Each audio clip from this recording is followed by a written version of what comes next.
Hey guys, Beast here. Sorry for the wind noise, got my lapel mic on. Hopefully that'll help a little bit. But I wanted to go over the Parabellum windscreen you've seen on the last couple big multi-week adventures that I've done. And you've seen my previous videos and previous attempts to come up with a good windscreen product here. I've had this since last Christmas time, I guess, so not quite a year. Got it as a gift, but I'd almost just given up on finding stuff for the Gen 1 KLR. And these guys make a terrific product. I'll leave links below because I'm not 100% sure the actual type of acrylic, but I will tell you after having to make some of the things myself, some high-end quality Lexan and acrylic, this stuff, although it's filthy as all get out, maybe I'll clean it and bring it back here, but it doesn't scratch very easily. This is extremely durable. It's not flimsy. It is hard as a rock, but yet it doesn't feel brittle. Whatever that they use, I'm really, really impressed. The other thing you're going to notice here is not only do you have the 3 standard connection points on top here, but then you also come around to the side and you're connecting on the side of the fairing. So it's extremely durable. It's not flipping around. It is just solid as a rock. Throw in some footage of me doing, behind semi trucks, 70, 80 miles an hour down the highway. I want to say, I don't think they have a guarantee, but they basically will tell you you'll get better gas mileage with this one. Now, I believe this is called their Rally or Adventure screen. They do have an even larger one if you're really trying to get out of the wind. But again, if you saw the review of my homemade Lexan one, I was looking to cut that one down anyway, and it happened to be about the same height here. So there's kind of a fine line. You're going to start taking your bike off-road. You don't want to have to end up with a windscreen in your throat or your chin when you're ducking under trees or you're going up hills and things like that. So it's kind of a fine line between how much you want up and how much you want down.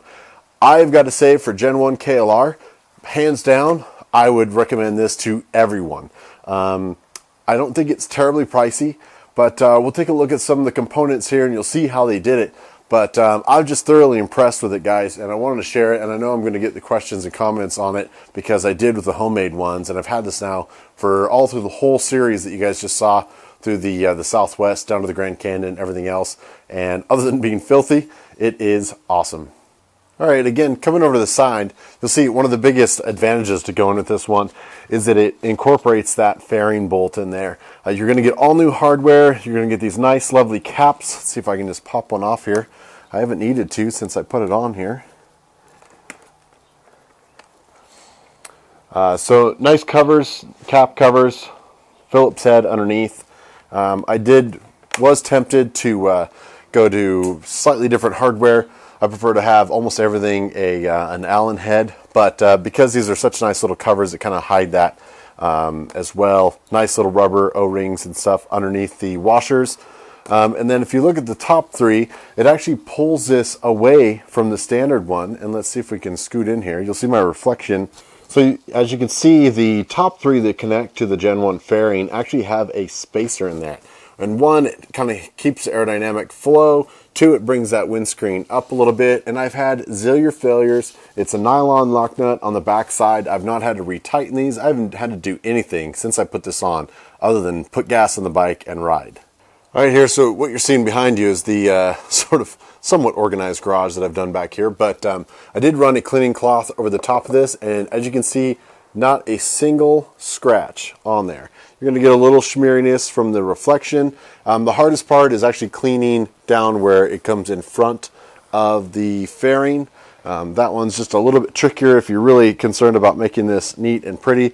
Most people who ride Gen 1 KLR probably aren't worried too much about cleanliness. Let me reclamp you on the tripod here. So I have to say, I'd probably just recommend you go to ProCycle and look these up. I'm assuming they have the tinting and the clear because it comes in both. And they also carry, like I said, the bigger ones. So if you guys are just highway warriors and you're just going to be out on the road in the tarmac, you're not going to be doing too much dual sporting in the backcountry. And if you are, you do it from a seated position through gravel roads, things like that.